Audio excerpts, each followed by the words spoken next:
Hello guys, welcome back to my channel. I ngasi kana fancy bazaar chatoine fi khara yenguge apam bazaar de lawra ni do mayam su jingminasi fancy bazaar da mangai tawi ko dai do ai su ahama chapni ne ai su khangde ba ko do yam jingsi mayam ko ji fancy bazaar da jawre ji chatli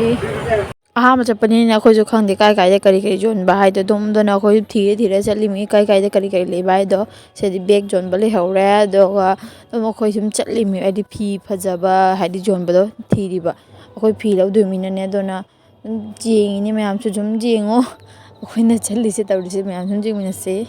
clip jing ba do apam ba jaw na lau re ba ko ma e su jing mi se ga phajaba kai kai jaw ge hai do apam ba jaw re da do na da phi oi de jing ba chatle khoi ji se ri ki dukan do ga se dukan se ga mamang dukan se ga se hom se ga phi phajaba khoi ni ne phang ui ba do na jing e do mayam da ulak re jing ma tang di do ko na sum ulak ke mayam da khoi lo bu do se di pam dre ba ko do to dukan ma chang dukan ma chang jing e khoi apam da phang bra na aduga thiraga si dukan chim changi si akoi ba lebe dukan pano khoi changa jing ore ko doi iman bi si mai khungup logoni ai do no mai khungup mu jingi ba hoji aduga si ma apam ba jauna amadi khakti logre ba ko ma ado khoi hoji mayam hai ek su jenga waina bag su khara jingi do bag jing ba di mayam da utre do mayam khoi sum halle si gai sum mi khutin je jingu ne mi hinju bo su ma apam ba ma log jing ba lag na ri bi ngata ni ne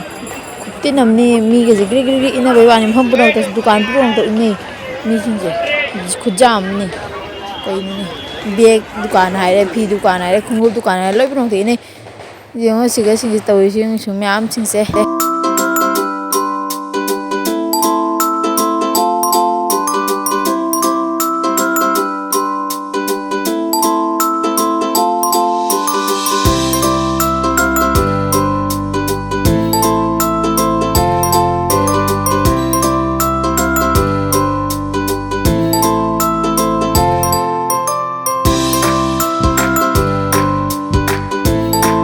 यहाँ कोई loser पोदा सिगरे जरे उति